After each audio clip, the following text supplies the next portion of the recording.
ঠিক আছে good morning student class 5 class 5 ন class 5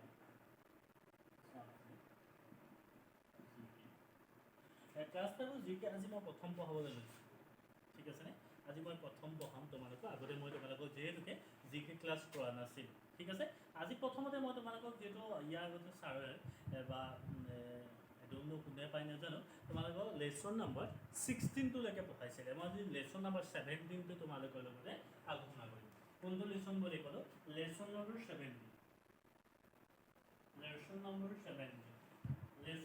17 আজি আলোচনা কৰিম ঠিক আছেনে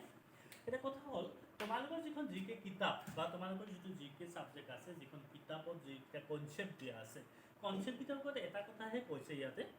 যে in the pictures you see some of the landmarks of the world. Thousands of tourists visit these places every year. You can select the correct name and the place for each picture from this given in the box. ইয়াতে কি কৈছে যে তোমালোকক কৈ আছে যে কিছুমান picture দিয়া আছে তোমালোকৰ কিতাপখনতে কিছুমান পিকচাৰ আছে আৰু সেই পিকচাৰকেইটা ইয়াতে কিছুমান নাম দিয়া আছে নামকেইটাৰ লগত মেটচ কৰিব লাগে ফৰ এক্সাম্পল হিচাপে ধৰা আইফেল টাৱাৰ দিয়া আছে ইয়াত আইফেল টাৱাৰ এটা পিকচাৰ আছে সেই পিকচাৰটো তোমালোকে আইফেল টাৱাৰটোৰ তলত যিখন পিকচাৰ আছে পিকচাৰটোৰ তলতে কি কৰিব লাগে আইফেল টাৱাৰ বুলি লিখিব লাগে সেইটোৱে কথা কিন্তু মই ভাবিছোঁ যে ক্লাছ 5ত অকল সেই কনচেপ্টটো ডাঙৰ কথা নহয় আইফেল টাৱাৰটো দেখি তাৰ তলতে নামটো চাই পেলাই আইফেল টাৱাৰ বুলি লিখি দিয়াটো ক্লাছ 5ৰ ষ্টুডেণ্টৰ কাৰণে বহুত বেছি ডাঙৰ কথা এটা নহয় ঠিক আছেনে ঠিক আছে আমি আইফেল টাৱাৰটো হয়তো ছবিটো ক'ৰবাত দেখিছোঁ ঠিক আছেনে আমি আইফেল টাৱাৰ ক'ৰবাত ছবিটো হয়তো দেখিছোঁ বা যিটো নিয়াগাৰা ফলছ আছে তাৰ হয়তো পিকচাৰ এখন ক'ৰবাত দেখা পাইছোঁ ঠিক আছেনে বা ষ্টেচু অফ লিবাৰ্টি যিটো আছে ষ্টেচু অফ লিবাৰ্টি যিটো আছে তাৰ পিকচাৰ এখন তাৰ ছবি এখন হয়তো আমি ক'ৰবাত দেখিছোঁ আমি সেইখন দেখি পেলাই তাৰ তলতে কি হয় যে এইটো ষ্টেচু অফ লিবাৰ্টি বুলি তলত লিখি দিব পাৰোঁ ডাঙৰ কনচেপ্ট এটা নহয় সেইটো ক্লাছ 5ৰ কাৰণে এটা সৰু কথা ঠিক আছেনে মই বেলেগ কিছুমান কথা আলোচনা কৰিম লেচনটোৰ লগত জড়িত হোৱা কিছুমান কথা আলোচনা কৰিম তোমালোকৰ কাৰণে যদি তোমালোকে পৰীক্ষাৰ এক্সামৰ কাৰণে পঢ়া তেতিয়াহ'লে কি কৰিবা যে আইফেল টাৱাৰটো চিনি পাবা ছবিটো চাবা তাৰ তলত আইফেল টাৱাৰ লিখিবা জানা কিন্তু মই যদি কেনেবাকৈ জিকে তোমালোকক আগলৈ পঢ়াওঁ বা এনেকৈ ধৰণৰ পঢ়াওঁ কিন্তু অকল এইকেইটা কনচেপ্টৰ ওপৰতে তোমালোকক নপঢ়াম বা প্ৰিপেৰেশ্যনো নকৰিম ঠিকেই আছেনে এটা কথা হ'ল আমি ইয়াতে এই কিতাপটোতে তোমালোকৰ প্ৰথম মই এইটো মহাই দিওঁ হা লেচন নম্বৰ 17 মনত ৰাখিবা সকলোৱে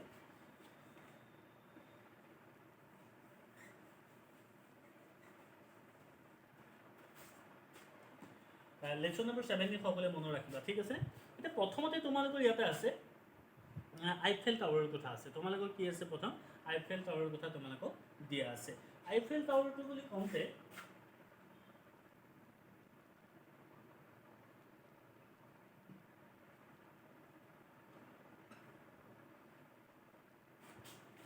লিখিছে আইফেল টাৱাৰ বুলি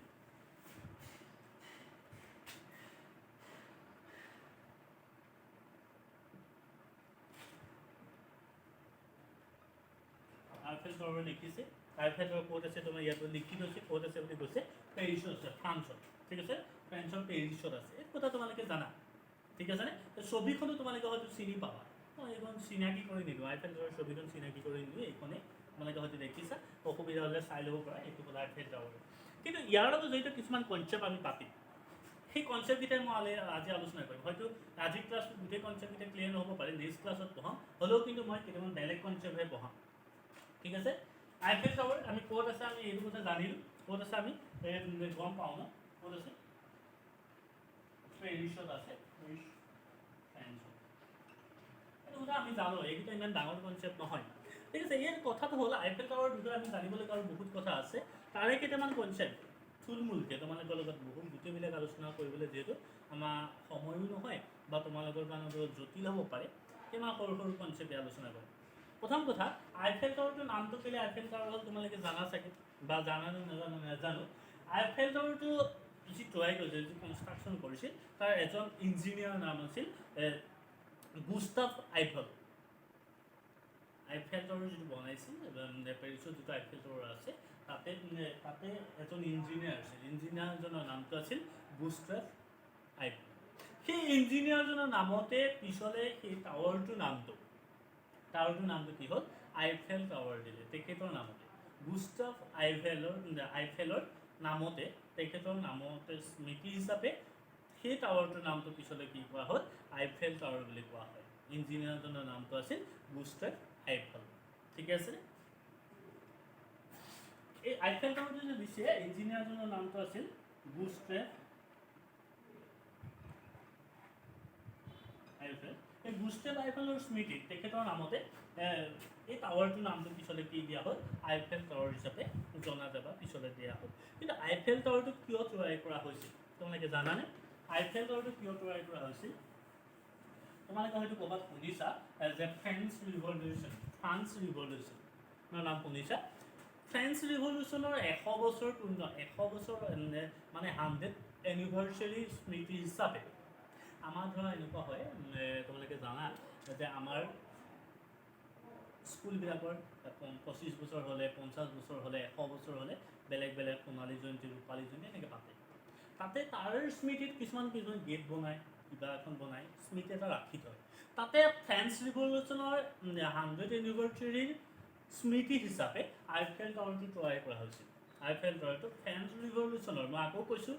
ফ্ৰেঞ্চ ৰিভলিউশ্যনৰ 100 বছৰ পূৰ্ণ হোৱা বা 100th এনিভাৰ্চাৰী স্মৃতি হিচাপে আইফেল টাৱাৰটো পেৰিছত তৈয়াৰ কৰা হৈছিল ঠিক আছেনে আইফেল টাৱাৰটোৰ কামটো যিটো আইফেল টাৱাৰৰ কাম সেইটো প্ৰথম আৰম্ভ কৰা হৈছিল 1887ৰ 26 জানুৱাৰীৰ দিনা আইফেল টাৱাৰৰ যিটো কাম সেইটো প্ৰথম আৰম্ভ কৰিছিল এইটো কামটো আৰম্ভ কৰিছিল 26 জানুৱাৰী 1887 26 জানুৱাৰী 1887ত প্ৰথম ইয়াৰ কামটো আৰম্ভ কৰিছিল আৰু ইয়াৰ কামটো এই আইফেল টাৱাৰৰ যিটো কাম বনাইছিল সেই কামটো শেষ হৈছিল কেতিয়া 31st March 1889ত 31 মাৰ্চৰ দিনা আইফেল টাৱাৰ যিটো সম্পূৰ্ণ হৈছিল ঠিক আছেনে মই আকৌ কৈছোঁ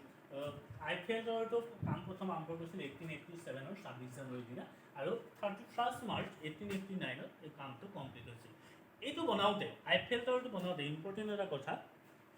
যে আইফেল যিটো টাৱাৰ সেই টাৱাৰটো বনাওঁতে মুঠ সময় লাগিছিল 2 বছৰ 2 years 2 months 2 months and 5 days এই আইফেল টাৱাৰটো যে বনাইছিলে আইফেল টাৱাৰটো বনাওঁতে টোটেল টাইম লৈছিল 2 বছৰ 2 মাহ 5 দিন 2 বছৰ 2 মাহ 5 দিনত আইফেল টাৱাৰটো তৈয়াৰ কৰা হৈছিল ঠিক আছেনে কিমান চনৰ 1887 চনৰ 26 জানুৱাৰীৰ পৰা 1889 চনৰ 31 মাৰ্চলৈকে এইটো তৈয়াৰ কৰা 31 মাৰ্চৰ দিনা এইটো কমপ্লিট হৈছিল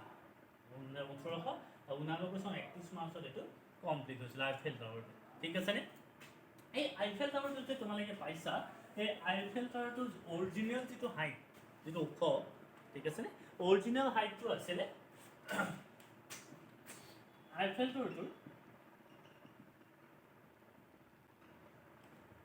যিটো অৰিজিনেল হাইট হয়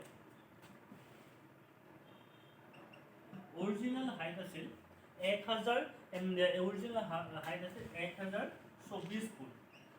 অৰিজিনেল মানে প্ৰথম যেতিয়া তৈয়াৰ কৰিছিল মানে 1889ত যেতিয়া কমপ্লিট হৈছিল তেতিয়া এইটো ওখ আছিল কিমান 1024 ফুট 1024 ফিট আৰু পিছত মানে কাৰেণ্ট বৰ্তমান সময়ত ইয়াৰ হাইটটো হ'ল পিছত আকৌ অলপ ইয়াত তৈয়াৰ কৰা হৈছিল কাৰেণ্ট ইয়াৰ বৰ্তমানৰ মানে কাৰেণ্ট হাইটটো হ'ল 1063 ফুট বাকী যিটো ফুট আছে সেই ফুটটো পিছত তৈয়াৰ কৰিছিল পিছলৈ তৈয়াৰ প্ৰথমতে কিন্তু কিমান আছিল 1024 ফুট আছিল পিছলৈ এইটো বৰ্তমান কি হ'ল 1063 ফুট হ'ল পিছত অলপ তৈয়াৰ কৰা হ'ল ঠিক আছেনে এতিয়া আইফেল টাৱাৰটো বহুত ওখ এইটো বিভিন্ন আইৰণে তৈয়াৰ কৰা হৈছে এইটো 10,100 টন টোটেল ৱেইট আছে আইফেল টাৱাৰটো টোটেল ৱেইটটো হ'ল আইফেল যিটো টাৱাৰটো টোটেল ৱেইটটো টোটেল ওজনটো হ'ল 10,100 টন মই নিলিখোঁ মই আকৌ কৈ আছোঁ 10,100 টন আইফেল টাৱাৰৰ বিষয়ে আমি কিতাপখনত কি আছে অকল কৈছে যে এটা ফটো দি থোৱা আছে ফটোখনত আইফেল টাৱাৰটো আঁকি থোৱা আছে ফটোত আমি আইফেল টাৱাৰটো চিনাকি হৈ পেলাই লিখি দিব লাগে কিন্তু সেইটো ইমান ইম্পৰ্টেণ্ট নহয় সেইটো তোমালোকে পাৰিবা মই জানো কিন্তু মই কেইটামান ইয়াতো কিছুমান আৰু কিছুমান কথা আছে সেইবিলাক আমি পিছৰ পৰা পাম ঠিক আছেনে মই কেইটামান কথা আইফেল টাৱাৰৰ বিষয়ে ক'লোঁ প্ৰথম কথাটো ক'লোঁ যে আইফেল টাৱাৰটো তৈয়াৰ কৰা গুষ্টাভ আইফেলৰ নামতে আইফেল টাৱাৰ হিচাপে নামাংকন কৰা হৈছিল আইফেল টাৱাৰটো ফ্ৰেঞ্চ ৰিভলিউচনৰ 100 এনিভাৰ্চাৰী এক স্মৃতি হিচাপে তৈয়াৰ কৰা হৈছিল এইটো প্ৰথম কাম আৰম্ভ কৰিছিল 1887 26 জানুৱাৰীতে আৰু কামটো কমপ্লিট হৈছিল 1889 ফাৰ্ষ্ট মাৰ্চ ঠিক আছেনে এই কামটো কৰোঁতে টোটেল আমাৰ টোটেল দিন লাগিছে 2 বছৰ 2 মাহ 5 দিন ঠিক আছে এই আইফেল টাৱাৰটো যেতিয়া প্ৰথম তৈয়াৰ কৰিছিল তাৰ প্ৰথম ইয়াৰ উচ্চতাটো আছিল ইয়াৰ হাইটটো আছিল কিমান 1024 ফুট আৰু বৰ্তমান ইয়াৰ উচ্চতা হ'ল 1063 ফুট ঠিক আছেনে আইফেল টাৱাৰটো বিভিন্ন ধৰণৰ আইৰণে তৈয়াৰ কৰা হৈছিল টোটেল ইয়াৰ ৱেটটো হ'ল আইফেল টাৱাৰটোৰ টোটেল ৱেটটো হ'ল 10100 ঠিক আছেনে হ'ল এতিয়া প্ৰথম কনচেপ্টটো ইয়াতে তোমালোকৰ যিটো প্ৰথম দিছিলে আইফেল টাৱাৰ সেই কনচেপ্টটো আমাৰ ক্লিয়াৰ সেইটো কনচেপ্ট হৈ যাব সেইটো কনচেপ্ট আৰু আমি বেলেগকৈ আলোচনা নকৰোঁ ঠিক আছে তাৰপিছতে আৰু এটা ইয়াতে তোমালোকক দিয়া আছে যে নিয়াগাৰা ফলছ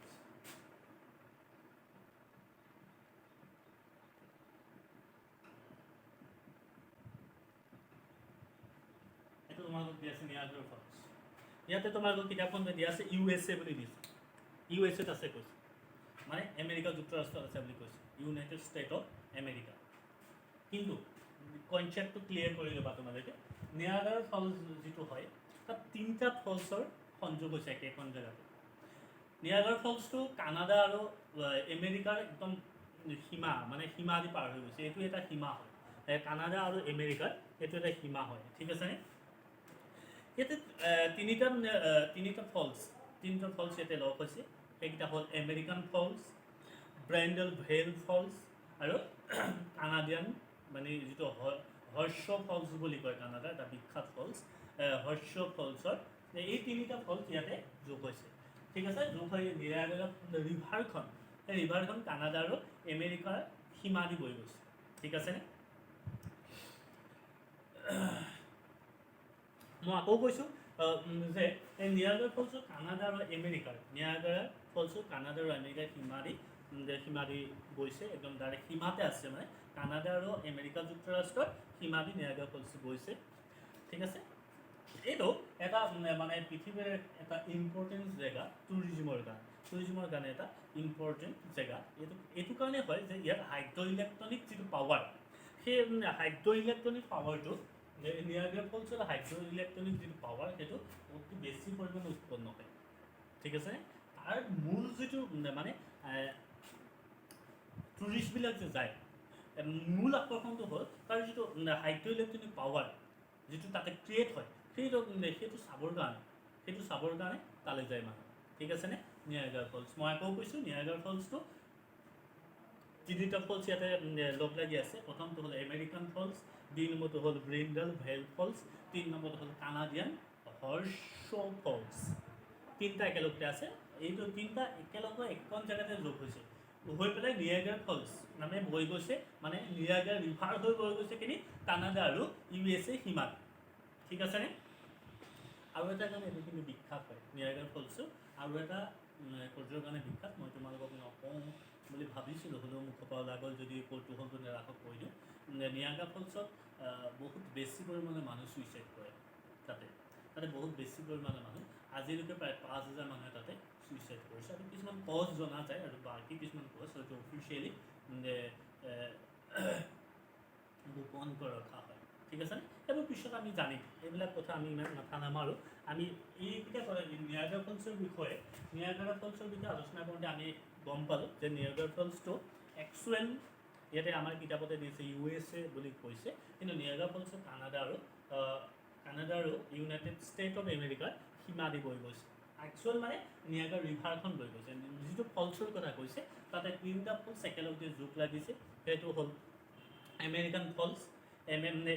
ফলছ বাইডেন ভেল ফলছ আৰু কানাডিয়ান ফলছ যিটো হৰ্ষ ফলছ বুলি কয় একে ঠাইতে যোগ হৈছে সেই একে ঠাইতে যোগ হোৱা যিটো প্লেছৰ যিখন জেগা যিটো এৰিয়া সেইটো নিয়াগাৰা ফলছ বুলি কয় সেইখনত ঠিক আছেনে তাৰপৰা নিয়াগাৰা ৰিভাৰখন বৈ গৈছে কানাডা আৰু USA মাজেদি ঠিক আছেনে